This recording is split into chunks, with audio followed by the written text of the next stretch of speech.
एक समय था जब कंप्यूटर कुछ ऐसे दिखते थे और आज एक समय है जब कंप्यूटर कुछ इस तरह से दिखता है। लेकिन वो दो रूम के बराबर कंप्यूटर यहीं नहीं रुकने वाले हैं, because future is all about quantum computer. लेकिन अभी क्वांटम कंप्यूटर होता क्या है, उस चीज को जानने से पहले आप ये समझ लीजिए, जो एक कॉमन कंप्यूटर में हम प्रोसेसर यूज करते हैं वो किसी भी इलेक्ट्रॉनिक गैजेट का ब्रेन और हार्ट दोनों ही होता है, जो कि किसी भी एक मैथमेटिकल क्वेरी को सॉल्व करता है। लेकिन जितने भी कन्वेंशनल कंप्यूटर्स है वो सभी बाइनरी फॉर्मेट में काम करते हैं। बाइनरी का मतलब है 0 और 1, यानी कि ट्रू और फॉल्स। जैसे कि किसी भी प्रोग्राम में मान के चलिए इफ एल्स स्टेटमेंट होती है और उन इफ एल्स स्टेटमेंट के भी अंदर thousands of if else statement होती है। तो नॉर्मली जो कंप्यूटर होते हैं वो केवल एक पाथ को एक बार में सॉल्व कर सकते हैं। जैसे कि अगर आपको पता लगाना है कि दिल्ली से मुंबई जाने के लिए 10 रास्ते हैं, लेकिन सबसे कम समय कौन सा वाला रास्ता लगाएगा, तो गूगल सर्वर को हर एक पाथ को एक एक करके चेक करना पड़ेगा कि पहले पाथ में कितना टाइम लगेगा, उसके बाद दूसरा पाथ चेक करेगा, देन उसी तरह से सभी 10 पाथ को वो चेक करेगा। हालांकि ये सभी कन्वेंशनल कंप्यूटर भी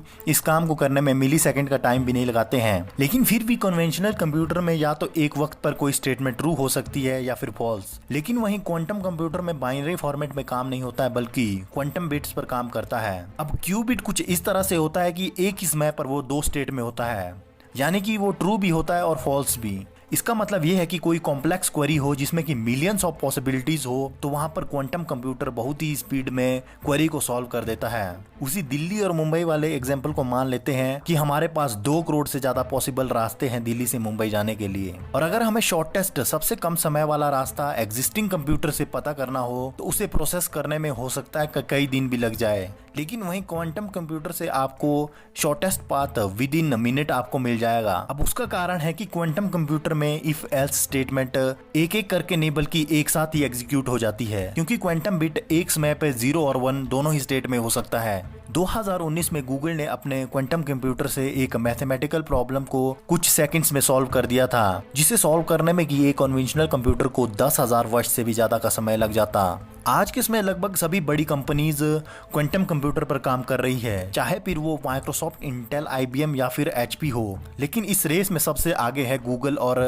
D-Wave सिस्टम। तो क्वांटम कंप्यूटर फिलहाल कुछ इस तरह से नजर आता है। इसकी कूलिंग के लिए लगभग एक रूम जितने स्पेस की जरूरत पड़ती है। तो ये कुछ वैसा ही दिखाई देता है जैसे कि आज से 40-50 वर्ष पहले कन्वेंशनल कंप्यूटर नजर आते थे।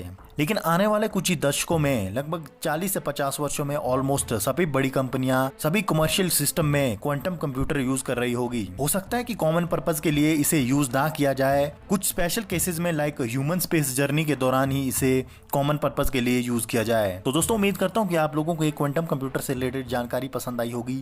इसी तरह की इंटरेस्टिंग वीडियोस के लिए आप हमारे 1 मिनट चैनल को सब्सक्राइब कर सकते हैं।